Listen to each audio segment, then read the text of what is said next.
Boa noite a todos. Mais uma noite de encontro com o professor Walter de Andrade, Projeto Iniciação. Boa noite. Boa noite para todos, sejam todos bem-vindos. É uma felicidade e uma honra muito grande receber todos nessa noite de sábado, né? Para continuarmos aqui com o nosso trabalho, justamente o trabalho cujo título é através do canal Conexão 3005, né? O nosso trabalho de sábado é justamente denominado Projeto Iniciação.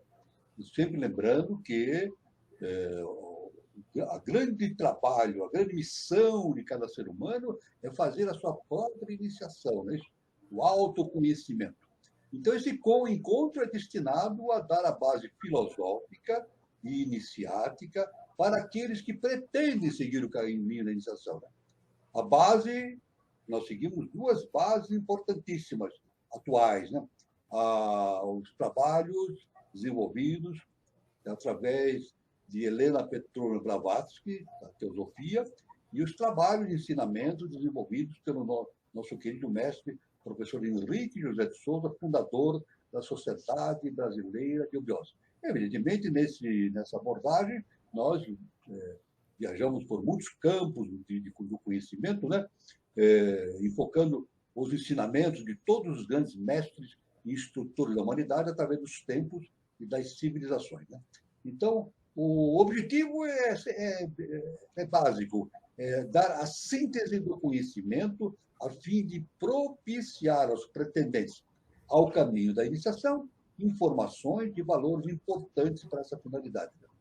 Outra finalidade do encontro é propiciar a reflexão a respeito do momento evolutivo que a humanidade está vivenciando neste início do século XXI e início da era de Aquários, sempre deixando bem claro o ensinamento do nosso augusto mestre, o professor Henrique José de Souza, que o Brasil é o germe, é o berço da nova civilização. Ele denominou a pátria do Avatar Maitreya, não é isso? E, iniciaticamente, o Brasil é patrimônio da Ordem de Cristo. Então, veja bem a importância que o Brasil tem junto do progresso da humanidade, né? E tanto que o nosso mestre diz: trabalhar pelo Brasil é trabalhar a favor da humanidade. E, de maneira reversa, trabalhar contra o Brasil é trabalhar contra a humanidade. Então, isso aí gera um karma terrível para a pessoa, né? que segue as forças das sombras e age contra o Brasil. Então, isso aí, basicamente, essa parte inicial que eu queria falar, né? O projeto de iniciação de cada pessoa, né, deve ser baseado no trabalho de autoconhecimento. Esse trabalho de autoconhecimento tem que necessariamente ser desenvolvido numa sociedade iniciática, numa escola iniciática. Isso aí os grandes mestres nos falam. Né? É necessário que a pessoa se filie a uma escola iniciática. Por quê? Porque a escola iniciática verdadeira, no exato nome do termo, ela segue rigidamente os fundamentos da ciência iniciática das idades. Então, é necessário que a pessoa encontre uma escola para se filiar, para fazer o seu processo de iniciação. E nós sugerimos, então, que aqueles que queiram, e convidamos todos, né, que queiram a vir se unir à Sociedade Brasileira de Eubiose, fundada pelo professor Henrique José de Souza. Como é que faz isso? É só entrar no site, né, entrar no Google, não, entra no Google, vai no busca do Google e coloca assim, Sociedade Brasileira de Eubiose. Vai aparecer o site da eubiose. É isso? Esse site da eubiose tem um botãozinho lá, você clica, é onde estamos. Então, clica lá, vai aparecer todos os departamentos, é isso? Do Brasil e do exterior. Então, a pessoa pode entrar em contato com um dos departamentos, a sua escolha, né? É importante que seja um departamento da sua cidade, né? Porque as aulas estão sendo presenciais, né? Então, que seja da sua cidade, né? Ou então uma aula, um departamento próximo à sua cidade. Né? Então, entre em contato com o departamento, faz a sua inscrição e a porta de iniciação no projeto de iniciação dentro da eubiose é justamente um grau chamado grau peregrino. É o primeiro grau inicial. Depois tem mais 4 graus que se seguem, perfazendo 5, perfazendo esses 5 graus. Então, a pessoa tem a oportunidade de se filiar à Sociedade Brasileira de Eubiose, tornar-se membro efetivo da Sociedade Brasileira de Eubiose. Ela pode participar de todas as reuniões, das ritualísticas, de todos os eventos que ocorrem na sociedade, né? E além do mais, antes de tudo, o mais importante ainda, ela tem a oportunidade de entrar em contato com as revelações do nosso mestre, nosso querido mestre e professor Henrique José de Souza, que são milhares e milhares de páginas disponíveis para o acesso ao membro da eubiose. Né? Então, aí está esta mensagem inicial que nós damos, né? Nesse nosso trabalho que realizamos no sábado. No encontro passado, nós falamos a respeito do karma e do dharma, né? E justamente este assunto está relacionado a um assunto específico da teosofia de Blavatsky, que é denominado a evolução do simbolismo, né? Tudo de uma forma simbólica. Então, esse trabalho de HPB estuda a evolução desse simbolismo nesse processo de evolução espiritual da humanidade. Então, sabemos que o homem é um agente livre durante a sua estada na Terra. Ele tem livre-arbítrio, ou seja, ele tem a possibilidade do livre-arbítrio. Né? Nem todos conseguiram desenvolver o livre-arbítrio ainda, é uma possibilidade. Mas todos aqueles que fazem o autoconhecimento conseguem produzir dentro de si a possibilidade cósmica do livre-arbítrio plenamente desenvolvido. Ele, o ser humano, não pode escapar ao seu destino dominante, porém pode escolher entre os 2 caminhos que o conduz naquela direção e pode chegar ao pináculo da desgraça, se tal for decretado, seja com a nívea roupa do mártir ou com as manchadas vestes de um voluntário dos processos iníquos, né, que chamamos, né? Porque há condições internas e condições externas que afetam a determinação da nossa vontade sobre nossas ações. E, em nosso poder, está seguir qualquer dos 2 caminhos. Então, o ser humano ele tem essa liberdade de exercer ou não exercer o seu livre-arbítrio. Né? Então, agora, é claro que a divindade não dá o livre-arbítrio, ela oferece a oportunidade de um ser desenvolver o livre-arbítrio. E o livre-arbítrio é desenvolvido através do autoconhecimento. Isso. Ou seja, quando o indivíduo desenvolve o seu livre-arbítrio, ele fica livre das opiniões alheias.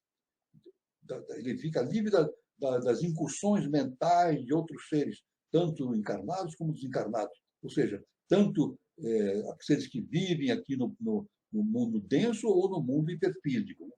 O destino é guiado pela voz celeste do invisível protótipo, padrão, superior a nós, ou por nosso mais íntimo astral, o homem interno, que, frequentemente, é o gênio do mal da entidade encarnada, o homem.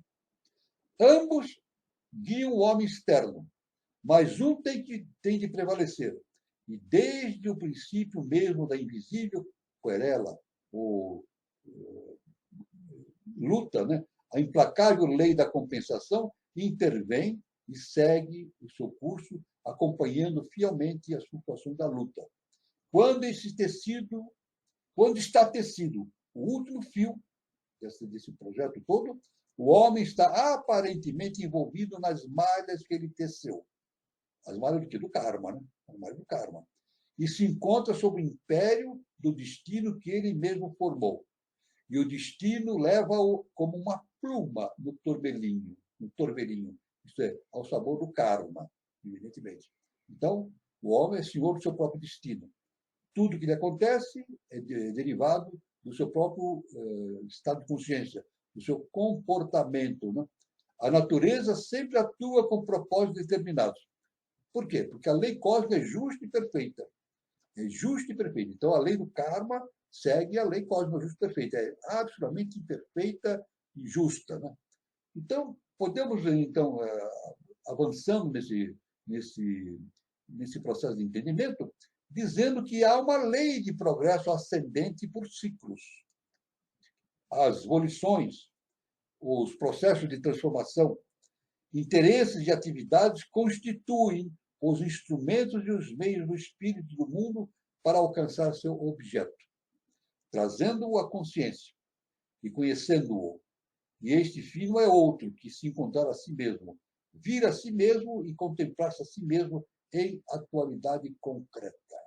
Isso é a mais absoluta realidade. O projeto todo da iniciação é a consciência encontrar-se com si mesmo. Agora, o que é encontrar-se com si mesmo? Com a sua personalidade? Não. Encontrar-se com a divindade que existe dentro de nós. Todos nós temos a divindade em nós. Jesus o Cristo, que está no Evangelho. Jesus o Cristo nos ensinou: vós sois deuses. E ele disse: isso está na vossa lei. Ele mesmo disse, como se dissesse, não sou eu que estou inventando isso está na vossa lei. E nós contemplamos o ensinamento no Salmo 82. Se nós formos verificar o Salmo 82, lá é determinado que nós temos a divindade dentro de nós, vigente, né? Se bem que nós não temos consciência disso, nos esquecemos da nossa própria origem. Essa é a questão. Então, o processo da iniciação é relembrarmos a nossa origem através das nossas atuações no mundo objetivo e depois transcendental, nos relembrarmos através dessa atividade de autoconhecimento, nos relembrarmos da nossa natureza divina. Né? Há uma predestinação na vida geológica do nosso globo, assim como na história passada e futura das raças e nações, estreitamente relacionada com o karma e os ciclos. Estes ciclos, rodas dentro de rodas, não afetam de uma só vez, e ao mesmo tempo toda a humanidade. Então, há uma predestinação.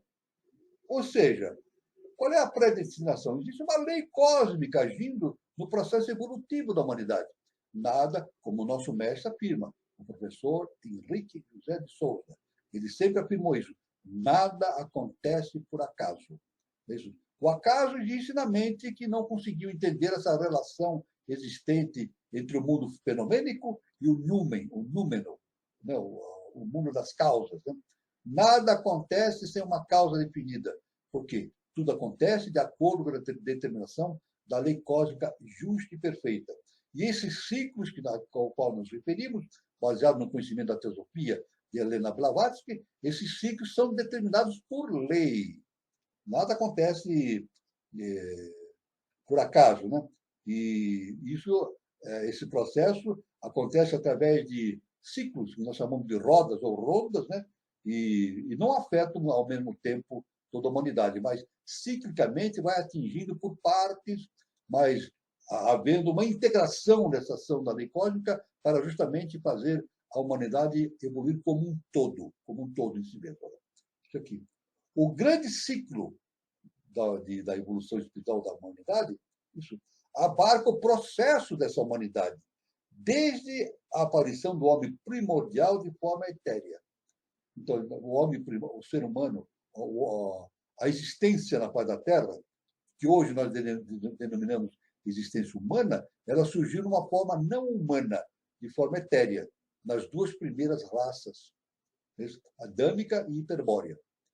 Existiram duas primeiras raças mães, a adâmica e a hiperbórea, que eram raças etéreas e não eram de seres humanos ainda, não tinha consciência humana. Depois, com o tempo, surgiu uma terceira raça-mãe, a raça lemuriana, e em meados da terceira raça-mãe que houve a descida de seres de hierarquia, né? Seres luciferinos, ditos na Bíblia como a ocorrência da queda dos anjos. Né? Então, justamente nesse momento, então, a raça lemuriana obteve a possibilidade de se desenvolver a tríade superior. E, com isso, desenvolver o livre-arbítrio, né? A livre determinação. Né? Isso é muito importante. Então, ele, né, circula através dos ciclos internos da evolução progressiva do homem. Esse processo, né, determinativo da lei universal circula nos ciclos internos da evolução progressiva do homem, desde a etérea até a semi-etérea e puramente física. Baixa a redenção do homem de seu vestido de pele e matéria, depois do que continua o seu curso para baixo e depois para cima, para recolher-se na culminação de uma ronda, quando a serpente mavantárica engole sua cauda e passaram 7 ciclos menores. Porém, destes ciclos, há outros ciclos menores, de raças e nações, independentes uns dos outros. Então, esses grandes ciclos evolutivos, eles compõem, dentro de si, ciclos menores, isso, de sub-raças, de clãs, etc., de famílias. Então, existem grandes ciclos e pequenos ciclos. Da mesma forma como existem grandes cobranças kármicas e cobranças kármicas menores e cobranças kármicas individuais. Mas o karma está sempre presente. Isso é uma lei universal. Né? Somos nós, nações e indivíduos, que pomos o karma em ação e o impedimos em sua direção. Aí está. É isso. É a lei de ação e reação. Aliás, é uma lei newtoniana. Né? O próprio Newton, na física, ele admitiu essa lei física. Né? A física newtoniana diz a lei de ação e reação. A toda ação, conforme Newton, né? A toda ação corresponde uma ação que é contrária e oposta, que é de mesma intensidade e oposta. Então, assim acontece também. O que nós temos no mundo físico, nós temos. Aliás, o que tem no mundo físico é derivado de arquétipos. Né? Essa lei que Newton descobriu, a lei justamente da ação-reação, é definida por um processo de conhecimento arquetipal, né? Que é justamente determinado pela lei cósmica justa e perfeita. Né? O único decreto de karma eterno e imutável é a harmonia absoluta no mundo da matéria como é no mundo do espírito. Então, no momento que ocorrer na humanidade a harmonia absoluta entre o comportamento espiritual e o comportamento do ser humano na face da Terra, então a gente pode entender que o karma vai deixar de agir. Aí age a lei do Dharma, como nós vimos no encontro passado. Né? Existe a lei do karma e a lei do Dharma. A lei do karma se refere justamente à ação de ação e reação. A cobrança imposta pela lei com relação ao comportamento humano. E no mundo superior, isso no além a caixa, além do segundo trono, todas as hierarquias seguem a lei do Dharma, que é uma lei rígida também, determinada pela lei cósmica, mas tem característica diferente da que nós entendemos pela lei kármica. Por quê? Porque a lei do karma é relacionada à nossa personalidade. Isso, a lei do karma é relacionada à nossa personalidade. E a lei do Dharma é relacionada com a individualidade, com uma instância superior de consciência cósmica. Mas o princípio é o mesmo. Todos têm que seguir a lei cósmica, justa e perfeita. Não há quem, ou quando, ou como alguém possa se furtar a isso, porque a lei age sempre. Não há desgraça ou incidente em nossas vidas cujas causas não possam ser encontradas em nossas próprias obras, nesta ou noutra vida. Ponto. Isso é ponto. Nada acontece na nossa vida. Quando eu falo vida, vida individual de cada um, cada ser humano, como na vida das sociedades, das nações, dos conjuntos planetários, da própria Terra como um todo, né? Nada acontece que não seja derivado do próprio comportamento dos componentes das nações, das sociedades e do comportamento individual de cada um também. Então, isso é muito específico. Nada acontece por acaso. Karma nêmesis, como o HPV fala, não é mais do que um efeito espiritual dinâmico de causas produzidas e de forças postas em atividade por nossas próprias ações. Nossas próprias ações que determinam essa questão de ação do karma. Né? Isso é algo importantíssimo nesse entendimento. É por isso que é uma necessidade muito grande do entendimento do processo de autoconhecimento. A humanidade, nós todos, estamos a caminho de nos tornarmos, isso é inevitável, adeptos ou iluminados. Isso aí todos chegarão a esse ponto. Todo ser, em qualquer ponto do universo, deverá atingir um estágio intermediário que o leva às hierarquias superiores, a esse estágio de iluminação, de adeptado. Nesse estado de adeptado, então, deixa de agir a função kármica. Isso. Tanto que nós deixamos bem claro no encontro passado que esse processo de reencarnação, que é básico no entendimento da teosofia e da eubiose, o processo da reencarnação é determinado por fatores kármicos. A tal ponto que no budismo é estabelecido o seguinte axioma, né? É um axioma do budismo. Né? O que reencarna é o karma. Não é isso? Veja, dentro do budismo, isso é um axioma, é um ponto fundamental. O que reencarna é o karma. Tanto que, deixando de existir o karma, termina a reencarnação. Não é isso? Então, um adepto, ele atinge um estado de consciência que não é mais a de um ser humano, a de um ser super-humano, ele não precisa mais encarnar através da lei do karma. Ele pode encarnar, aí é diferente, né? Ele pode encarnar para agir dentro de um trabalho, de uma função cósmica, para disseminar ideias, para trabalhar pela evolução da humanidade e assim por diante. Mas não vai reencarnar através de uma determinação kármica. Aí sim, o encarne de um adepto, de um ser de hierarquia, é determinado pela lei dármica. Ele vai reencarnar não, ele encarna no mundo físico, veja, através de um processo dármico. Isso é muito importante. Então, o karma é uma lei dinâmica, oculta, que assim se enuncia.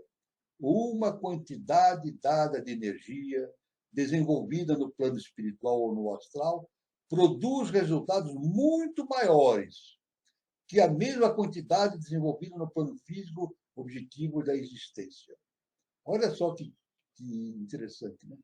Isso. Então, essa quantidade de energia do plano espiritual, ela tem uma probabilidade de produzir resultados muito mais efetivos, muito mais contundentes do que a quantidade de energia envolvida no plano objetivo da existência. Né? A supressão de uma só causa má suprimiria não um só, mas muitos maus efeitos. Então, esse é o caminho da humanidade. É isso. Agora, o próprio Buda, né, Siddhartha Gautama, nos seus ensinamentos, ele nos dá a definição do sofrimento.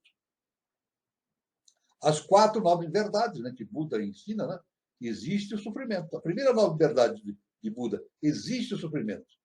A segunda nobre verdade que Buda nos ensinou, o sofrimento é causado pela ignorância. A terceira nobre verdade de Buda, esse sofrimento pode ser eliminado. A quarta nobre verdade, o sofrimento é eliminado pela sabedoria. O que significa? Autoconhecimento, iniciação. Quando o ser humano, da mesma forma que Jesus fez que Siddhartha Gautama fez, e todos os grandes mestres fizeram, nesse processo da sua iluminação interna, isso, o mesmo pode ser feito pelo homem, pelo ser humano.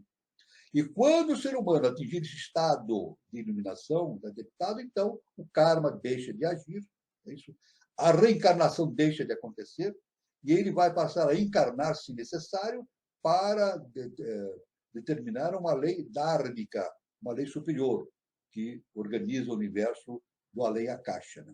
Então, isso é muito. Então, o homem é o seu próprio salvador e o seu próprio destrutor. Veja bem, é isso. Muitos dizem, né? O próprio Jesus, o Cristo, né? Que o Jesus é o salvador da humanidade. Isso a religião nos ensina isso, né? Jesus, o Cristo, nosso grande mestre, né? Nosso grande mestre iluminado, Jesus, né? O nosso grande mestre, né? Jesus, ele é determinado pela religião como o nosso salvador. Mas, a fundo, se nós formos a fundo no caminho da iniciação, na verdade, ele não nos salva simplesmente, ele nos mostra o caminho da salvação. Esse é o entendimento iniciático. Jesus, Siddhartha Gautama e todos os grandes mestres, eles não nos salvam. Eles mostram o caminho da salvação. Cada um tem que salvar a si mesmo. É isso? Por isso que Jesus, o Cristo, Jesus, num determinado momento, ele falou, conhece a ti mesmo. Não, ele falou assim, ele disse assim, conhecerei, isso aí é uma outra situação, um outro instante do conhecimento iniciático. Jesus disse assim, conhecereis a verdade, e ela vos libertará. Conhecereis a verdade, e ela vos libertará. Ou seja, conhecer a verdade, o que é conhecer a verdade? É conhecer o Deus que existe dentro de nós. Autoconhecimento. E esse autoconhecimento, o conhecimento dessa verdade, nos livra do quê? Nos liberta do quê? De nós mesmos. Nos liberta do nosso egocentrismo, da nossa personalidade, dos nossos interesses menos fraternos, pouco fraternos, isso uma sociedade como um todo, né? Nos leva a um patamar de existência cósmica do amor universal. Né? E, evidentemente, nesse caminhar, justamente passando pelo adaptado, o ser humano, ou qualquer entidade, em qualquer plano, né, do universo, deixa de ser acionado pela lei do karma e não há necessidade obrigatória da reencarnação. Então, isso aí. Então, o homem é o seu próprio salvador e é o seu próprio destrutor também, né? Ele pode se salvar ou destruir, né? Por isso que Jesus afirma o amor cósmico, né? Ama e perdoa, o amor e o perdão. Veja bem o que o HPB nos diz. O homem é o seu próprio salvador e o seu próprio destrutor. Veja bem que interessante. Aí nós podemos jogar em cena o amor e o ódio, né? O amor e o ódio, né? Veja bem que interessante. Quem odeia está odiando a quem? O seu semelhante? Não, ele está odiando a si mesmo. O ódio emanado por uma pessoa para outro, para o seu semelhante, a primeira coisa que esse ódio faz é destruir o agente que deu origem a esse homem. Então, quem odeia, destrói a si mesmo. Quem odeia, destrói a si mesmo. E quem ama o seu próximo, a lei universal, tem um amor universal, ele ama a si mesmo e se constrói. É uma atitude construtiva, né? Por isso que o nosso grande instrutor, Jesus o Cristo, ele diz assim, ama teu próximo como a ti mesmo. Veja bem, porque o nosso próximo não é simplesmente o nosso próximo, somos nós mesmos que estamos ali. Porque tudo é uma unidade, né? Somos todos um. Somos todos um. Todos têm. Tudo tem a divindade dentro de si. A menor partícula que seja no universo tem consciência. Consciência determinado, correspondente ao estado evolutivo em que essa partícula ou esse nível de consciência está. Mas tudo tem a divindade dentro de si. Isso é muito importante. Os iniciados orientais afirmam que conservam anais do desenvolvimento das raças, dos fatos de importância universal, desde o começo da quarta raça, sendo tradicional seu conhecimento dos sucessos anteriores àquela época. Veja bem, então, os iniciados orientais afirmam que eles têm esses conhecimentos, né, desde o começo da quarta raça. É isso?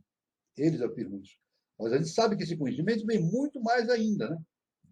Esse conhecimento pertence ao eterno, à eternidade. Né? E ele vai sendo transmitido através das épocas, através dos grandes instrutores. Né?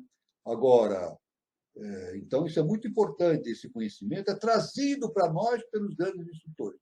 Ou seja, veja, é básico na iniciação. Né? O homem não cria nada. O homem não origina nada. Nada, nada, nada. Tudo tem origem arquetipal. Tudo tem origem no plano universal superior, no mundo dos arquétipos. Então, a lei de Lavoisier, né? Lavoisier, o grande químico, descobriu essa lei, que não é só química, é uma lei universal. Nada se cria, nada se perde, tudo se transforma. Lei de Lavoisier, química de Lavoisier, mas é muito mais do que química, é uma lei universal. Então, esse conhecimento vem sendo trazido através dos tempos, através dos muitos instrutores. Aí gerou, inclusive, o mito do Prometeu acorrentado, né? Lá na antiga Grécia, né? Prometeu, né? É um ser de hierarquia que vivia na esfera celestial e trouxe para a Terra o conhecimento iniciático, né? Então, tanto que a mitologia diz que Zeus, ou Júpiter, dos latinos, né? Ficou muito indignado com isso e acorrentou Prometeu numa pedra do Cáucaso, né? Ele foi acorrentado para lá, ficar eternamente acorrentado. E um abutre vinha comer o seu fígado, e o seu fígado sempre se regenerava, até que ele foi libertado por Hércules. Um trabalho do Hércules foi libertar Prometeu desse seu martírio. Mas, na verdade, esta cena que nós temos de Prometeu acorrentado, isso, ele está preso aqui a uma cruz, a cruz mundanal. Né? Aí tem a ideia da rosa cruz. Na verdade, aí surge a ideia primordial da rosa cruz, ou seja, uma rosa pregada numa cruz. Ou seja, a consciência dita humana pregada na cruz mundanal. Mas isso aí é provisório, é temporário, porque essa rosa vai desenvolver a sua atividade de autoconhecimento até se libertar desse jugo mundanal. Aí então ocorre o adeptado. Isso é muito importante, esse conhecimento. Né? Muito bem. Então, é muito importante esta visão que a teosofia e a eubiose nos dá, porque, como sempre nós afirmamos, o importante é entender como as coisas funcionam. É isso. E é muito importante, no caminho da iniciação, entender o funcionamento geral do universo. Essa relação do universo manifestado com manifestado, né?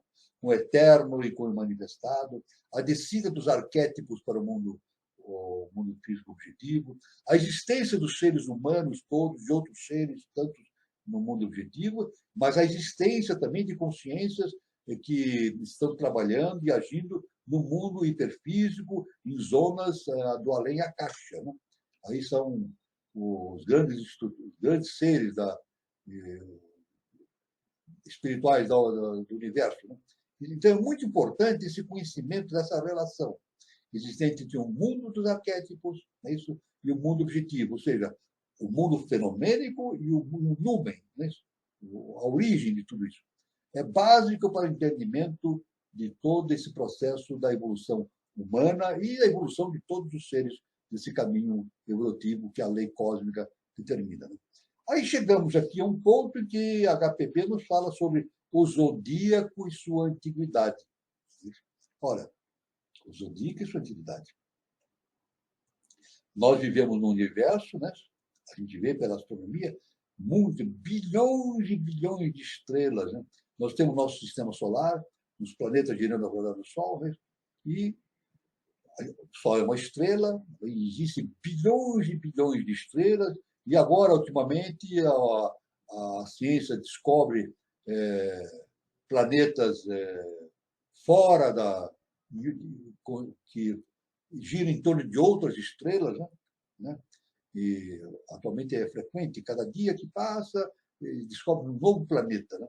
Mas então a gente vê essa relação planetária com a constituição espiritual estelar, né? Então, na verdade, as estrelas são lugares onde tem a concentração de consciências, né? As estrelas contêm vida, é isso? Não são apenas caldeirões de processo de fusão atômica, não. São lugares onde tem justamente seres de consciência, né? As mais variadas, como tem no Sol, que existem em outros planetas. Então, a astrologia, de maneira iniciática, faz essa relação entre essa relação entre as estrelas, né, e a consciência humana, que aí é determinada pelo zodíaco, né, pelas constelações e assim por diante. O livro de Jó, o mais antigo do canão hebreu, certamente anterior a Moisés, fala de Arcturus Orion, das Pleiades e das Câmaras do Sul. Fala de Escorpião e Mazarut. Os 12 signos, palavras que implicam o conhecimento do zodíaco, até entre as tribos nômades árabes. Olha só, esse conhecimento é antiquíssimo. Né? Esse conhecimento dos sábios da antiguidade, fazendo essa relação entre a consciência dos seres humanos com as estrelas, o mundo estelar. Né? E sabe-se que os poetas gregos citados, aqui nós citamos, né, viveram 8 séculos antes de Cristo.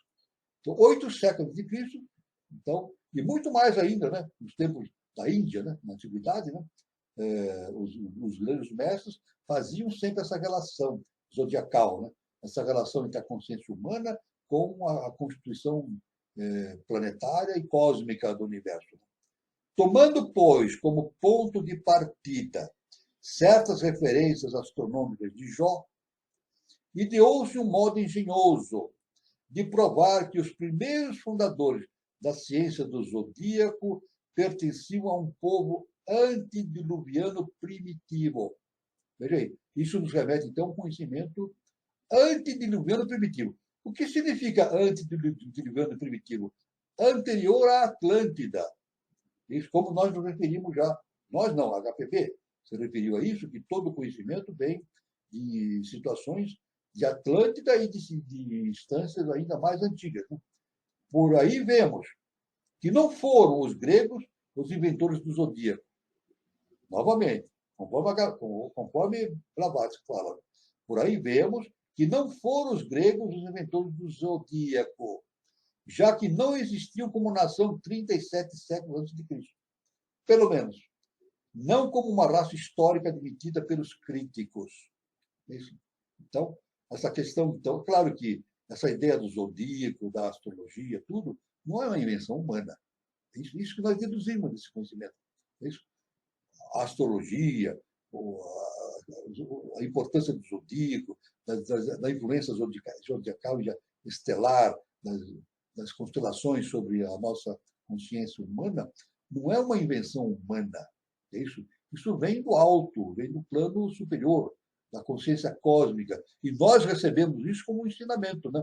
Através de mestres que nos trouxeram esses ensinamentos, e hoje está aí difundido o processo todo, não só hoje, como há milhares de anos, esse conhecimento da astrologia. No livro de Reis, se acha claramente mencionado o zodíaco. Veja, no livro de Reis. A HPB nos indica esse ponto. No livro de Reis se acha claramente mencionado o zodíaco. Antes que o livro da lei fosse encontrado por Hilkiah, um instrutor antigo, o sumo sacerdote, os signos do zodíaco eram conhecidos e adorados. Muito antes do que nós entendemos como astrologia moderna, e todo esse conhecimento já era admitido pelos antigos, né? Da mais alta, de tempos muito remotos. Né? Pitágoras, olha só, a HPB fala, Pitágoras, e depois dele Filon, o judeu, tinha o número 12 por muito sagrado. O número 12 para Pitágoras e Filon era absolutamente sagrado. O número 12 é perfeito. É dos signos do zodíaco que o Sol visita em 12 meses. Então, não é por acaso o 12, né? O 12 tem um fundamento astrológico, numérico, né, fundamental, né, ligado aos estudos de Pitágoras e ao conhecimento iniciático vindo da eternidade, vindo dos mundos superiores. Foi para honrar este número que Moisés dividiu sua nação em 12 tribos. Veja, nada acontece por acaso. Veja, foi para honrar esse número 12, nesse astronômico, zodiacal, né, que Moisés dividiu a sua nação em 12 tribos, estabeleceu os 12 pães de proposição e pôs 12 pedras preciosas no peitoral dos pontífices. Então, aí surge o número 12, né, muito específico nessa questão de entendimento. Isso seguindo a linha, né, de entendimento dado por Blavatsky, né, justamente relacionando a numerologia com o aspecto cabalístico, o aspecto zodiacal, astrológico, assim por diante. Segundo Sêneca, um grande pensador latino, né, Berosso, um grande estudioso da antiguidade, profetizava os sucessos e cataclismos futuros por meio do zodíaco. Já da antiguidade, né? Os grandes cataclismos eram profetizados através do zodíaco. Né? Então, claro que nós dependemos, estamos sendo influenciados por influências zodiacais. Só que tem algo muito importante, né? Claro que as influências zodiacais, as influências astrológicas, elas predispõem, mas não dispõem. Isso os astrólogos sabem. Há uma predisposição para acontecimento de determinados fatos sob a influência de um evento zodiacal, astrológico. Mas isso não dispõe. O acontecimento vai se dar realmente pela ação humana. Ação humana. Isso é muito importante, né? A ação humana que vai determinar se algo vai acontecer ou não, isso dentro dos parâmetros que nós indicamos do karma, do livre-arbítrio e assim por diante. Ou seja, a humanidade é responsável pelo seu próprio destino. Cada um é responsável pelo seu próprio destino. É isso? Seja ária ou egípcia, a origem do zodíaco é de uma antiguidade imensa. HPB, Blavatsky diz isso, né? A origem desse conhecimento do zodíaco, da astrologia, é de uma antiguidade enorme. Nós nem podemos imaginar. Simplício, né? Um pensador, né? romano, né? Do século VI a.C., escreve que sempre ouvira dizer que os egípcios tinham conservado observações e análises astronômicas durante um período de 630 mil anos. Viu? Tudo bem? Os egípcios, Berosso já se referia a isso, 630 mil anos. Veja bem a antiguidade disso, né? É uma coisa impressionante, né? É claro que a história oficial, a história acadêmica, né, ela se restringe a determinados padrões, porque a história investigativa, né, o historiador primário, como se fala na história, o historiador primário que faz a investigação objetiva, né, experimental, né, ele não consegue identificar documentos que o levem a épocas anteriores a 3.000, 4.000 anos de Cristo. Não existe. É muito difícil. Não existe documentação que nos remeta a 3.000, 4.000 anos antes de Cristo. É muito difícil a história ter esse acervo de conhecimento. Mas aqui, HPV nos indica, né, Simplício do século VI, nos falando desses conhecimentos dos egípcios, que remontam 630 mil anos. Veja que coisa impressionante, né? Impressionante com relação à nossa visão histórica que nós temos. A doutrina secreta concede 1 milhão de anos à nossa raça raiz, a quinta. A nossa raça mãe, ariana, a doutrina secreta nos afirma que a raça ariana tem 1 milhão de anos. Apenas. Eu estou dizendo apenas, porque a raça lemuriana, a raça atlântica tiveram milhões, 200 milhões, 200 e tantos milhões de existência. Né? Isso aí é um estudo à parte que nós podemos fazer. Mas 1 milhão de anos. Apenas a raça ariana. Então, a raça ariana está engatinhando, é um bebezinho ainda. Né? Agora, mas já se passaram 850 mil anos depois da submersão de Atlântida. 850 mil anos da submersão de Atlântida. Enquanto que Daitia, uma pequena ilha habitada por uma raça mista, foi destruída há 270 mil anos, durante o período glacial ou sua proximidade. Vocês vejam só, somente pelo estado do caminho iniciático, a gente tem essa noção dessa relação temporal diferenciada. Né? Bom, a Guerra de Troia, né? A Guerra de Troia era pouco, até o século XX era desconhecida, o mecanismo da Guerra de Troia, a história, né? Algo que aconteceu 1200 antes de Cristo, em torno de 1200 anos antes de Cristo. E somente no século XX, né, que foi descoberto as ruínas de Troia, né, através de um pesquisador famoso, né, e ficou se conhecendo exatamente realmente a existência desse fato histórico chamado a Guerra de Troia, né, acontecido em 1200 antes de Cristo. Né? Mas então, agora se falar em 850 mil anos como o desaparecimento de Atlântida, ou milhões de anos de outras civilizações, realmente é impensável para a ciência acadêmica, estou dizendo a história acadêmica. Né? Um dia de Brahma, nós sabemos que o nosso período existencial, né, é definido pelo conhecimento hindu por dias de Brahma e noites de Brahma. Né? Então, são 7 dias de Brahma e 7 noites de Brahma. Ocorre as 7 noites, depois passa pelo ponto Laia e ocorre os 7 dias de Brahma. Cada dia de Brahma, um dia de Brahma equivale a 4 bilhões e 4 milhões e 320 mil anos. Não, 4 bilhões e 320 milhões de anos. Vou citar novamente. Cada dia de Brahma que equivale a 4 bilhões e 320 milhões de anos. Isso é incomensurável para a nossa ideia histórica, acadêmica, né? De anos. E a noite de Brahma tem a mesma duração, ou seja, um pralaya depois do qual um novo sol se levanta sobre um novo Manvantara para cada cadeia centenária que ele ilumina.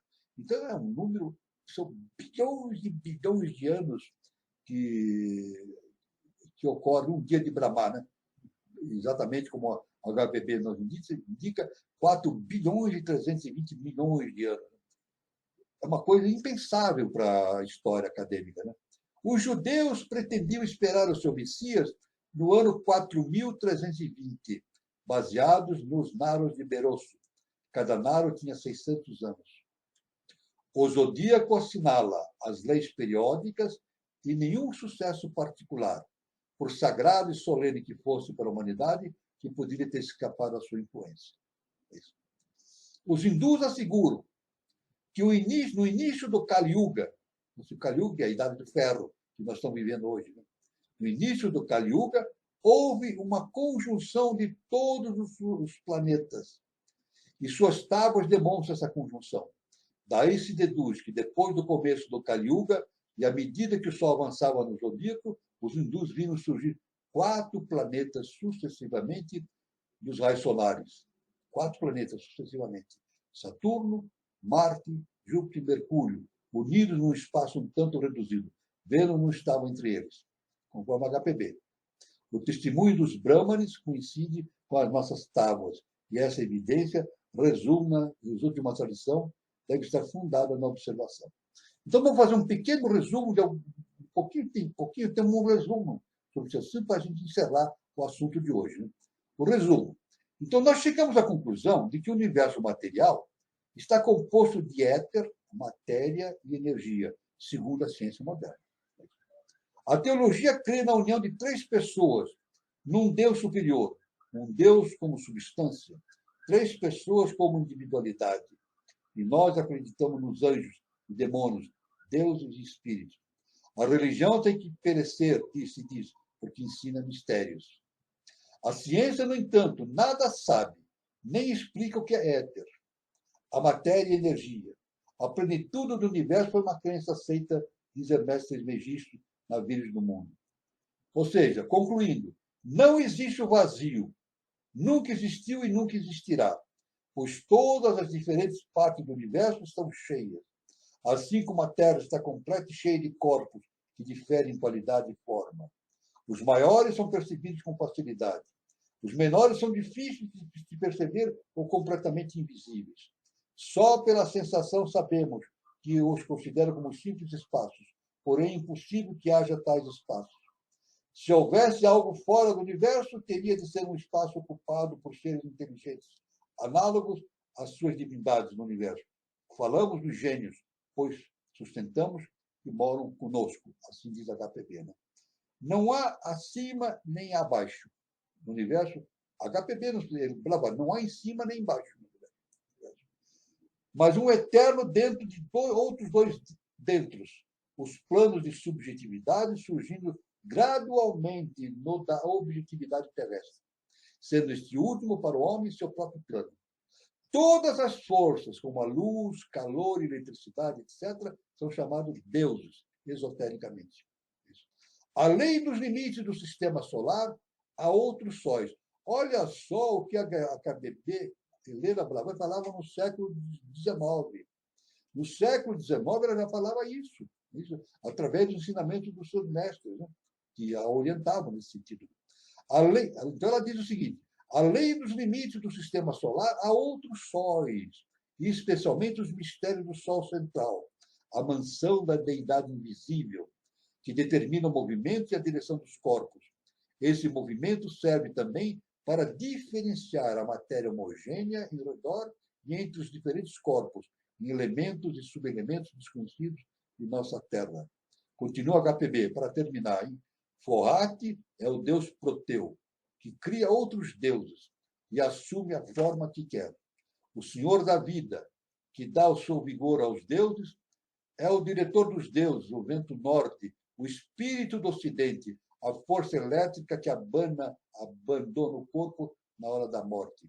Como a sabedoria hindu bebeu nas fontes da antiga sabedoria, Lêmuro e Atlante, cremos na veracidade dos seus cômputos. Então, assim, o resumo que nós fizemos, não, que a HPB fez. Né? Isso é um resumo dado por HPB, justamente nesse enfoque que ela dá sobre a evolução do simbolismo, né?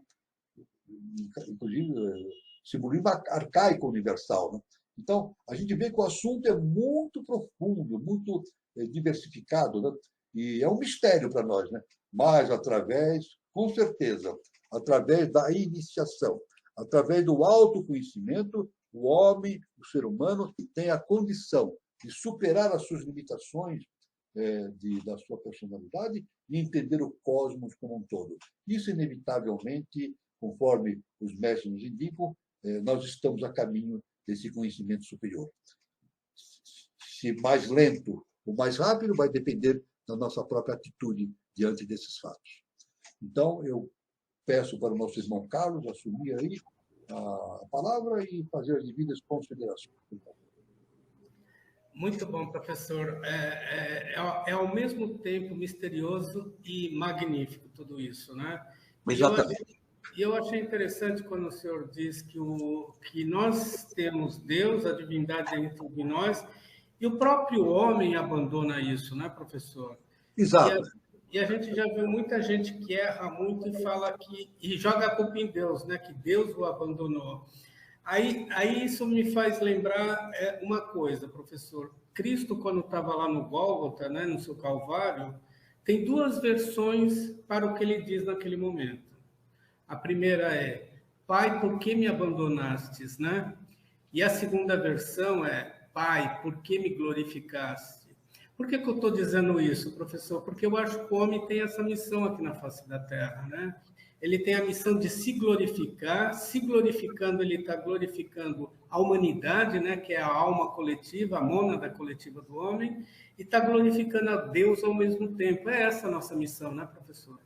Claro, não, pela visão iniciática, você se expressou bem, né? Aquela expressão da cruz, quando Jesus fala: Deus, Pai, por que me abandonaste? Isso é uma versão da religião, né? Que está no Evangelho. Isso está no Evangelho.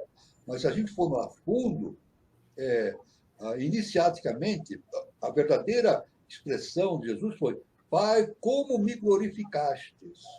É isso? Porque ele estava a serviço da divindade, né? Foi uma glória para ele, né? Uma glória para ele. Então, a gente vê essa relação, né? Eu não estou falando do Cristo simplesmente, né? Simplesmente não, essa é uma maneira humana de falar. Estou falando especialmente, dizendo do Yoshua Ben Pandira, que foi veículo do Cristo cósmico, né? Yoshua Ben Pandira, é isso? Que foi um ser que descendente da casa de Davi, é isso? Que ele foi veículo do Cristo cósmico, por isso que é chamado Jesus o Cristo, né? Jesus o ungido. Então ele fala: Pai, por como me glorificaste, né? O glorificou para ser agente da lei. Isso é uma coisa muito importante. Porque ele mesmo falava, veja bem, essa expressão que ele fala, Pai, por que me abandonaste, ela não tem sentido. Não tem sentido. Talvez seja uma forma assim, evangélica não correta, né? Porque o evangelho é escrito por seres humanos, né? O evangelho é escrito por seres humanos, com as suas limitações da época, né? E Jesus, o Yoshua Ben Pandira, ele falava: eu e meu pai somos um. Então, como que o pai podia deixá-lo sozinho? Se eles eram um. Isso não tem sentido. Então, por isso que o certo é esse: Pai, por como me glorificastes. Isso é muito importante, essa afirmação. Muito boa a observação sua, viu, nosso irmão Carlos? Parabéns. Professor, vamos já para as perguntas. O Júlio Teixeira coloca o seguinte: ou seja, o homem, ao final da tecedura do seu último fio, estará envolvido numa teia de aranha ou com asas poderá voar? Que bela é a lei do karma, né, professor? Essa tessitura que o nosso irmão fala, essa tessitura, justamente nós podemos comparar a evolução humana como o desenvolvimento da borboleta, né? A borboleta é assim, ela tem um germe inicial, né? uma formação inicial, um germinal, que se envolve num casulo, né? Um casulo, depois aquele germe vai desenvolvendo dentro desse casulo, né? Aquela formação biológica vai desenvolvendo, até que ela rompe aquele casulo e surge a borboleta. É isso? Então, isso é parecido com o desenvolvimento humano, né? Porque nós temos esse casulo, que é a nossa personalidade, e dentro desse casulo tem o germe da nossa consciência espiritual superior. Então, na iniciação, no estado adaptado, nós rompemos esse casulo e saímos voando pela eternidade na forma de uma borboleta, né? Então, o nosso irmão fala, estará envolvido numa teia de aranha, ou com asas poderá voar. Poderá voar, né? Essa tessitura existe no universo inteiro. Na verdade, o universo é uma tessitura, né? Porque o universo é um processo tucuístico, né? É um processo tucuístico. O que é o tuco? É justamente a projeção de uma consciência num plano inferior, um tuco. E tudo que acontece no universo é tucuístico, né? Então, desde as mais altas consciências vão se desenvolvendo tucos, mais tucos, mais tucos, mais tucos, até chegar no plano, nos planos mais inferiores, né?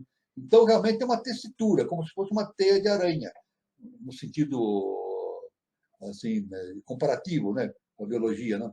Mas o ser humano, no seu processo de dependência, se livrando da sua personalidade, ele pode voar pelo universo. E, inclusive, é conhecido, dentro da biose tem esse conhecimento. Quem vier fazer o curso da biose vai se aprofundar nesse conhecimento, né? Que nós conhecemos pelo processo de ensinamento do nosso mestre, o professor Henrique de Souza, que um adepto ele pode viajar pelo sistema solar inteiro. Veja só, um adepto ele pode viajar pelo sistema solar inteiro, em todos os níveis. É uma coisa impressionante. As suas asas estão abertas, como um borboleta. A borboleta, né? Ela sai voando pelo universo. Então, tanto que no processo de iniciação da eudiose, né, da teosofia, nós temos a sétima raça-mãe como a raça alada. É isso? É a raça alada. Chamado, né? É raça alada. Isso metaforicamente, né? Isso aí de maneira bastante, assim, metafórica, né? Raça alada porque as asas lhe dão liberdade para volitar pelos caminhos do universo, né? De maneira bastante, nos mundos sutis, de maneira leve, como uma borboleta. Então, por isso que é chamado raça alada, né? Então, foi uma ótima observação do nosso irmão Júlio, né? Que bela é a lei do karma. A lei do karma justamente é bela porque é o belo manifestado na face da Terra, né? Então, a lei do karma, provindo da lei cósmica justa e perfeita. Parabéns ao nosso irmão Júlio. Muito bom, professor. O Guilherme Guazelli coloca: quando as pessoas saberão que estão relegadas? Bom, eu não entendo, Guilherme, por que ele fala que estão relegados. Não, ninguém está relegado. Ninguém está relegado. Da minha forma de entendimento, né? Nós não estamos relegados. Não estamos abandonados de jeito nenhum. A divindade está dentro de nós, permanentemente. Pelo contrário, nós que nos afastamos da divindade. É o contrário. O raciocínio é o contrário. A divindade está permanentemente dentro de nós. Mas, através do exercício da nossa personalidade, nós, momentaneamente, nos afastamos da divindade. Nós fechamos esse circuito de comunhão com a divindade, né? É por isso que o autoconhecimento é justamente essa união. O autoconhecimento significa o renascimento não, o afloramento dessa divindade plenamente dentro de nós. Ou seja, nós passamos a reconhecer a divindade em nós. Nós nos relembramos da nossa natureza divina. Veja bem que importante. Nós evoluímos, é isso? Às vezes a gente vê muitas pessoas em algumas áreas falando que a evolução vai nos tornar divinos. Não, não é verdade isso. Não é verdade. Nós já somos divinos. A evolução não nos torna divinos. A evolução nos torna conscientes da nossa divindade. Olha só a diferença. A evolução não nos torna divinos. A evolução nos torna conscientes da nossa divindade. Por isso que Jesus falou: conhecerei a verdade e a verdade vos libertará. Ou seja, o que é conhecer? Por que Jesus diz conhecer a verdade? Conhecereis o Deus que existe dentro de vós, porque vós sois Deus. E quando conhecereis a verdade, o Deus que existe dentro de vós, vos libertareis. Vamos nos libertar de quem? De nós mesmos. Vamos nos libertar de nós mesmos. Tanto que, resumindo, quando a consciência que está passando pela experiência humana atinge o estado de adeptado, ela passa a viver num estado super-humano. Nós não somos humanos. Veja bem, não somos humanos. Estamos passando pela experiência humana. E um dia a humanidade como um todo, né, vai atingir o estado adaptado. Isso é inevitável. E atingindo o estado adaptado, os seres humanos não vão deixar de ser seres humanos, vão passar a vivenciar o estado super-humano. Né? Vão passar a vivenciar o estado super-humano. Então, é esse o entendimento. Então, nós não estamos relegados. A divindade está sempre presente. Agora, a consciência humana, na sua ignorância, relega a divindade que está dentro de si. Aí surge o sofrimento, né? Porque relegar a divindade que existe dentro de nós é agir com ignorância. Isso chama-se ignorância. E Siddhartha Gautama diz: a ignorância gera o sofrimento. Agora, quando surge dentro de nós a possibilidade da sabedoria, assim, sábio é aquele que conhece a sua própria divindade. Então, ele tem consciência da sua própria divindade, e todos não sabem. Muito bom, professor. O Guilherme pergunta: a meditação neutraliza a lei de Newton? Não, a lei de Newton é a lei. Nós falamos da lei de Newton, a lei de ação e reação, né? A lei de Newton da ação e reação é um reflexo da ação da lei do karma, né? Só que no mundo físico, né? A toda ação corresponde a uma reação que ele é contrária, igual e contrária. Né? Isso é a lei de Newton, né? Uma das leis de Newton. Né? E isso não surgiu por acaso. Na cabeça de Newton surgiu isso, mas ele captou um arquétipo universal e identificou isso acontecendo no mundo objetivo. Ele viu no mundo objetivo acontecendo algo em analogia com o processo cósmico, um processo análogo ao processo do karma. Né? E assim, é por isso que dentro da eubiose existe esse sentido da analogia. Né? Através da analogia, nós podemos entender muitas coisas, né? Não entender as coisas, mas começar a ter uma visão sintética, né? de ver como as coisas funcionam, através do processo da analogia. Então, agora, a meditação, ela neutraliza. O meditar, o que é meditar? O que significa meditar? Meditar é ditar a mim mesmo. Meditar significa ditar a mim mesmo. Ou seja, o ser humano dita a si mesmo o conhecimento interno que ele próprio tem. Então, a meditação realmente conduz a uma neutralidade, ao equilíbrio do indivíduo diante do processo evolutivo. Então, a meditação é extremamente importante para o ser humano. Aí, essa relação da meditação neutraliza a lei de Newton não tem nada a ver com relação a Newton, né? Mas a meditação ela induz o indivíduo a um estado de consciência em que ele passa a ser veículo da própria divindade, né? Veículo da própria divindade, né? Através da meditação, ele vai se tornando cada vez mais veículo da divindade. Ele passa a refletir a divindade. Por isso que nós falamos, eu vou fazer uma reflexão. Eu vou pensar, eu vou fazer uma reflexão. Não é por acaso, vou fazer uma reflexão por quê? Eu vou refletir o conhecimento arquétipo em mim mesmo, através de um processo meditativo. Então, a meditação é muito importante. Aliás, na eubiose, estudamos muito essa questão da meditação, baseado nos ensinamentos do nosso professor Henrique G. de Souza, através da ritualística, através dos mantras e assim por diante. Muito bom, professor. O Júlio Teixeira pergunta: a reencarnação kármica é indispensável enquanto o homem necessitar do cérebro para elaborar pensamentos? Bom, a reencarnação, veja bem, é a vivência espiritual no mundo objetivo, né? A reencarnação é indispensável. A reencarnação é indispensável. Mas a reencarnação ocorre enquanto existe o karma. O que determina a reencarnação é o karma. Então, o karma determina essa aglutinação do espírito com a matéria. Essa aglutinação do espírito com a matéria. Né? Então, é necessária a reencarnação. Por que é necessária a reencarnação? A gente pode dizer por que é necessário. Porque é necessário que o ser humano tome conhecimento de todas as coisas pertinentes ao mundo físico objetivo.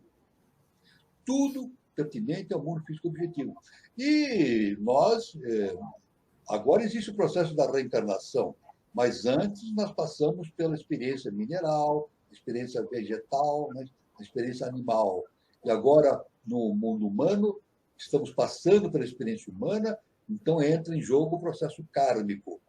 O processo kármico, que aí é o setenário todo, né? Nós temos o quaternário, a tríade, como o setenário, e no desencarne, essa consciência setenária é recolhida no corpo causal. É tudo recolhido no corpo causal, nada se perde, tudo se transforma. É recolhido no corpo causal, inclusive a potencialidade kármica. Depois, quando desce esse setenário é projetado novamente através do karma, então surge um novo corpo, novas possibilidades, novas situações kármicas, para que o indivíduo aprenda e tenha conhecimento para resgatar as suas dúvidas. Né? Agora, sempre lembrando que o karma não é uma punição. Isso é importante. Normalmente, a gente, na sociedade em comum, que a gente conversa, as pessoas falam assim, isso é meu karma, como se fosse uma coisa ruim. O karma não é bom nem mal. Veja, o karma ele não espelha nem o bem nem o mal, é o necessário. É o necessário para quê? Para que a experiência ocorra e ocorra a transformação interna do indivíduo. Então, essa é a coisa. Né? Então, muita gente fala, existe karma bom e karma mau. Né? O karma mau é o que gera sofrimento, e o karma bom é o que gera o prazer, né? A boa vida. Né? Mas isso não acontece, isso não é simplesmente isso. Né? Situações prazerosas podem ser um processo kármico profundo do indivíduo. Ele pode estar se jogando no abismo. Né? Verdade? Ele pode se jogar no abismo através de uma situação prazerosa, né?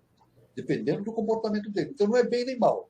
É a questão do comportamento do indivíduo diante dessa perspectiva da lei cósmica universal justa e perfeita. Né? Então, é isso que os grandes mestres nos ensinam. Né?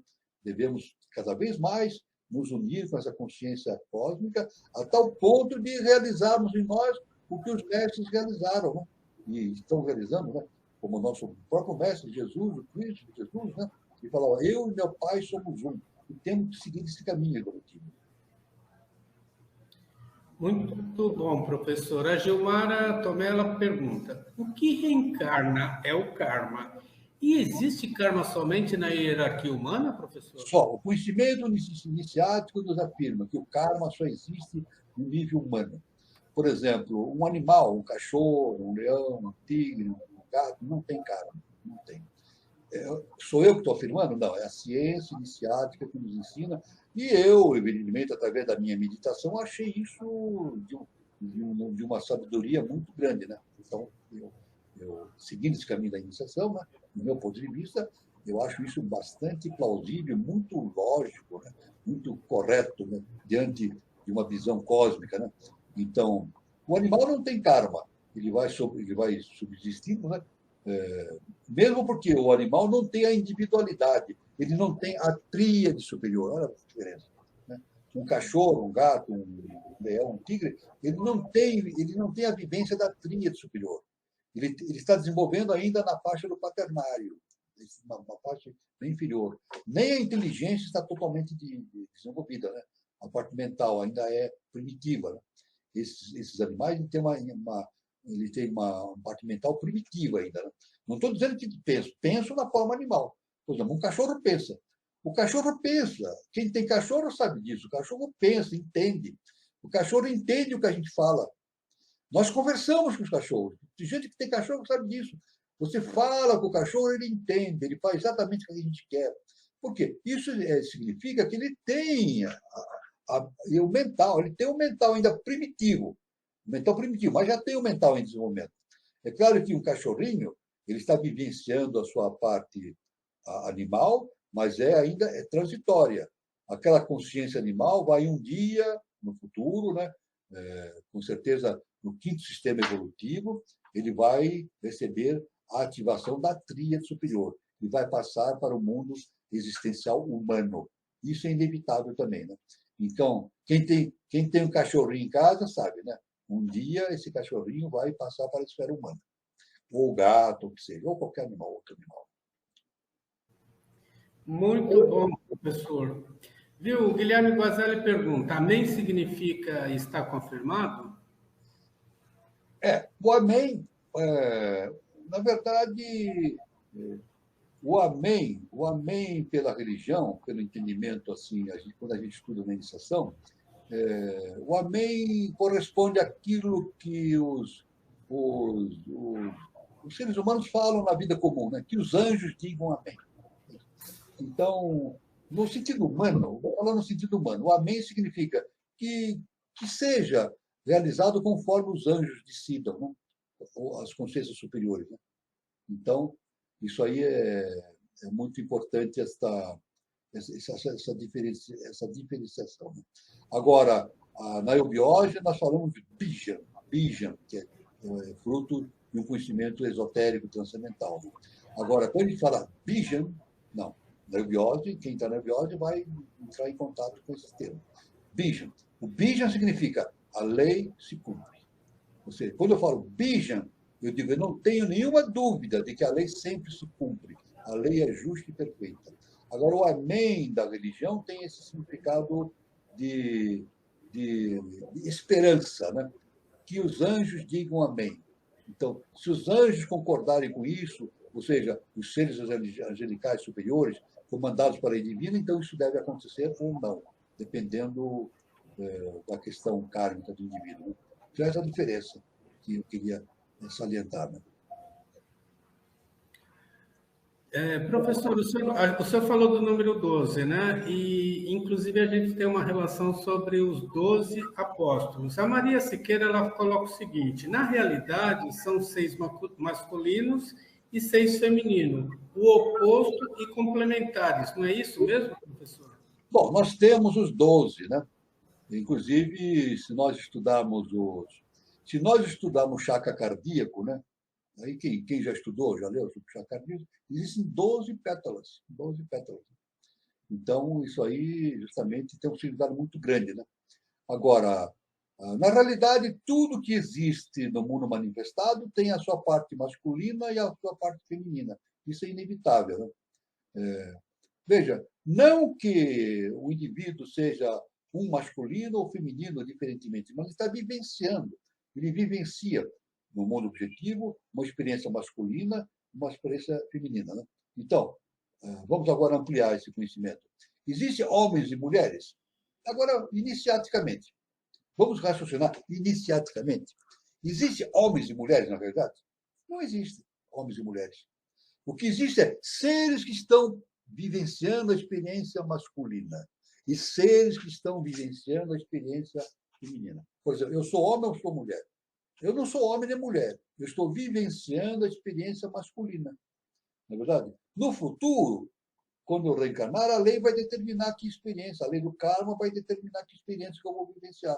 Se eu vou vivenciar uma experiência feminina ou masculina, dependendo das necessidades minhas de aprendizado. Né? Então, agora, é uma necessidade no mundo objetivo essa polarização. Essa polaridade é a quarta lei hermética, né? A lei da polaridade. A quarta lei de Hermes Trismegisto, a lei da polaridade. É isso? Então, necessariamente, cosmicamente, tudo que se projeta no mundo físico tem que necessariamente se identificar com o masculino ou com o feminino. Isso acontece com os seres humanos, com as plantas, com os animais. Isso é geral, né? Não só com os seres humanos, mas com os animais, com as plantas e assim por diante. Né? Isso é tudo muito importante, esse entendimento. Né? Então, se complementam. Mas essa complementariedade está justamente no sentido universal. Né? Na verdade, nós somos um só. Né? Nós não somos nem feminino nem masculino. Nós somos andrógenos. É isso? No além a caixa, toda a consciência é andrógena. Por isso que dizem que anjo não tem sexo. Né? É isso. A própria população diz, o ser humano fala isso, né? E sabe disso, né? Anjo não tem sexo. Quer dizer, não tem anjo feminino nem anjo masculino. São andrógenos, né? Por quê? Porque esses seres angelicais vivem numa condição do além-a-caixa, no mundo hiperfísico do além-a-caixa, dos seres angelicais. Né? Então, agora, no mundo objetivo, não. Esse sentido complementar é necessário existir essa polarização. Isso é inevitável. Muito bom, professor. Viu? O Júlio Teixeira, inclusive, coloca, né? Ramakrishna também tinha 12 discípulos, né, professor? Exatamente. A questão do Jesus e Maria, se a gente estudar o chakra cardíaco, né, todos que vierem para a eubiose vão se aprofundar nesse estudo, né? Ou existem livros e mais livros aí à disposição, livros bons, né? Inclusive da teosofia à disposição. Né?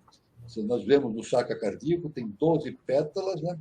12 pétalas e mais duas figuras, né? De andrógeno, uma representando especificamente Jesus e Maria, no meio do chakra cardíaco, de 12 para 14, formando 14. Então, quando o indivíduo se inicia, ele passa de 12 para 14 pétalas.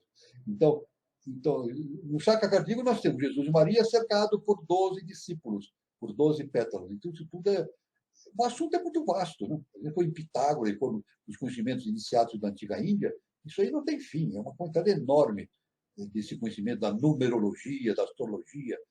Aqui a gente nem pode entrar nesse assunto com profundidade, porque teríamos que ter até especialistas nesse campo, né, para tratar desse assunto. Muito bom, professor. O Márcio Araújo, professor, pergunta: e a raça futura terá karma? Olha, veja bem, enquanto persistir na raça humana a personalidade, o karma vai existir. Quando é que o karma... Veja bem, quando que o karma deixa de existir? Quando a personalidade já não está mais vigente. É isso?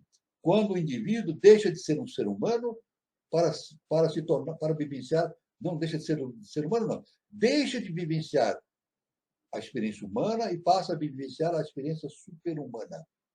Então, a raça humana, o destino da raça humana é tornar-se uma raça de adeptos.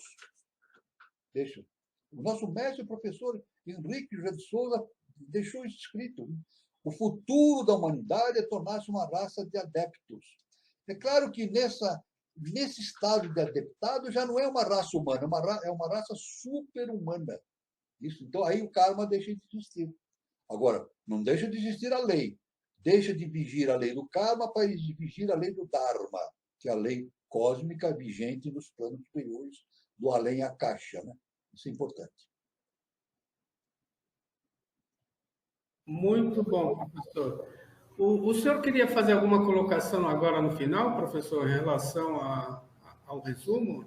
Ou você já fez? Não, eu já fiz. O senhor já fez o resumo.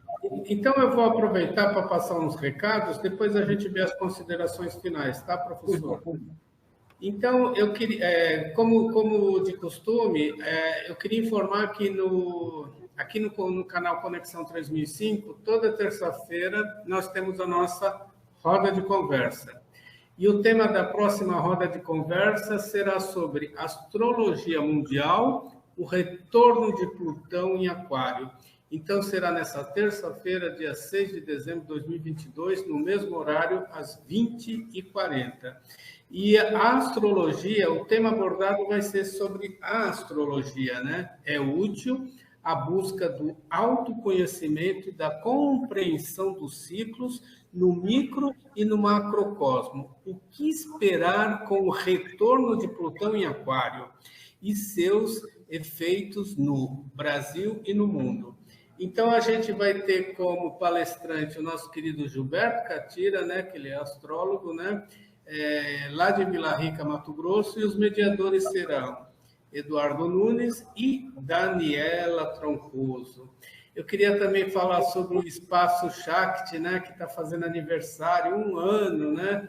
1 ano de Espaço Shakti, e quem ganhou o presente é você. Teve uma programação muito bacana hoje, tá? Exposições de mandala, e teve agendamentos de terapias e tudo mais. Foi, assim, um dia de festa, né? Então, será nesses 2 dias, dia 3 e dia 4, né, exposições. Quem estiver passando lá por São Lourenço, Minas Gerais, sul de Minas, dê uma passadinha lá no Espaço Shakti. Ó, vamos ver, a programação de hoje foi essa, né? Mas quem perdeu a programação de hoje, amanhã tem, né, vivências sistêmicas, né? E tem várias coisas para serem vistas e compartilhadas, e o Espaço Shakti fica aí lá em São Lourenço, tá? Deixa eu ir passando aqui mais slides. Então, dia 4 de dezembro, às 13h40, será coroadas as comemorações do aniversário da Shakti, né? Com bolo, velhinho e tudo mais. Então, quem estiver passando por São Lourenço, dá uma passadinha lá, tá? Essa foi a palestra de hoje, foi uma palestra online, tá? Aqui é mais do Espaço Shakti. Nós temos aqui o Poder Solar, Conexão com os 4 Sóis. Isso daí foi uma palestra dada pela Lena. Então, o endereço do Espaço Shakti é esse, gente. Centro de Terapias Holísticas, Espaço Shakti, Nova Era, na Praça Helena Jefferson de Souza, 38, anexo 1, São Lourenço. Quem estiver passando por São Lourenço, dá uma passadinha lá. Mais informações pelo WhatsApp, prefixo 35 997566874. Então, os recados são esses. Deixa eu ver se tem mais perguntas, professor. Tem uma colocação interessante aqui da Gilmara Tomé, ela fala: os astros inclinam, mas não obrigam, né, professor? Exatamente, os astros inclinam, eles dão a disposição para acontecer, mas não obrigam. Por quê? Nada é obrigatório, porque tem o livre-arbítrio. A pessoa vai exercer a sua com liberdade, porque ela. Mas existe um condicionamento. E todo mundo, quando nasce, nasce sob essa disposição astrológica, né? Ou seja, existe uma relação profunda entre os seres humanos e as estrelas. Né? E as estrelas. Né? Isso é muito importante. Né? O nosso mestre, de maneira bastante simbólica, né? Mas muito importante, ele diz: olha só, olha que coisa maravilhosa que o nosso mestre fala e que nos leva a uma reflexão muito grande. O professor deixou escrito assim: quando um homem se ilumina na terra, uma estrela se apaga no céu. Olha que coisa para ser meditado, hein? Quando um homem se ilumina, um ser humano, um homem ou uma mulher, né? Quando um ser humano se ilumina na face da terra, uma estrela se apaga no céu. Ou seja, aquele conteúdo arquetipal vem para a face da terra e faz essa união entre aquilo que é divino com aquilo que é objetivo, sem distinção alguma, né? Em direção da unidade universal. Então, é isso mesmo, nosso irmão Gilmara. Os astros inclinam, mas não obrigam. Muito bom, professor. Deixa eu ver se pulou alguma pergunta. Depois o senhor dá uma olhada para responder semana que vem. Tem essa do Guilherme Guazelli aqui. O sofrimento advém do julgamento, professor? O sofrimento vem da ignorância. Agora, quem disse isso? Siddhartha Gautama. As 4 novas verdades. O sofrimento é originado pela ignorância. Então, o que é ignorância? O desconhecimento da divindade que existe em nós. À medida que o indivíduo passa a entender cada vez mais a divindade que existe dentro dele, porque Jesus falou: vós sois deuses, então essa inter-relação nossa com a divindade vai produzindo uma anulação do karma, né? Claro, o indivíduo vai se tornando superior à essência. E é claro que o sofrimento deixa de existir. Então, o sofrimento deixa de existir quando, na medida em que a ignorância vai sendo suprimida. Por exemplo, a humanidade sofre. É uma pergunta: a humanidade sofre? Tem muito sofrimento da humanidade. Hoje, não, há séculos de séculos. Né? A gente vê o sofrimento da humanidade em várias circunstâncias. E esse sofrimento vem do quê? De um julgamento universal? Não, esse sofrimento vem da ignorância. Isso da ignorância. Agora, o que liberta o indivíduo do sofrimento? É justamente aquilo que nós dizemos aqui, né? O projeto de iniciação, o autoconhecimento, né? Ou conhece a ti mesmo, né? O conhecer a si mesmo é aquilo que liberta o indivíduo e a humanidade toda, ou qualquer consciência universal, do sofrimento. Né? Então, esse é o entendimento iniciático que a gente pode contemplar. Muito bom, professor. Depois o senhor dá uma olhada, pelo que eu vi, as perguntas cessaram, né? E em função do horário também a gente tem que terminar. Então, as minhas considerações finais é que o programa, como a gente vê aqui, o pessoal agradecendo, professor, o programa é sempre muito bom. Ele traz uma informação, porque o tema é muito misterioso, é muito denso, né, professor? Mas o senhor coloca de uma maneira que para a gente acaba ficando muito claro, né? E a gente tem uma missão no mundo. Vamos ver se a humanidade consegue entender tudo isso e seguir a sua missão.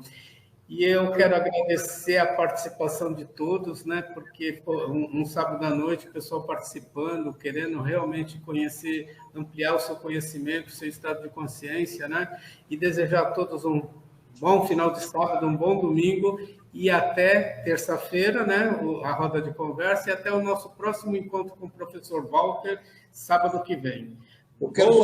Eu só quero somente complementar o seguinte, que hoje, no dia de hoje, nós completamos o nosso caminho através da doutrina secreta, né, sobre a evolução do simbolismo arcaico universal. Né? E já na próxima reunião nós vamos entrar em antropogênese. Então, vamos entrar nesse conhecimento que é vastíssimo, vastíssimo, tem muita coisa para ser estudado. Né? Eu muito... Pois não, Carlos? Tudo bem, né? Bacana, professor. Esse assunto aí realmente é muito vasto e tem muita coisa para a gente conversar. Estamos na antropogênese, é um assunto... Para a gente conversar e para a gente compartilhar. Isso, bom. São todos convidados. Muito obrigado a todos. Luz, paz e amor para todos. Fique com Deus. Até terça-feira e até sábado que vem. Fique com Deus.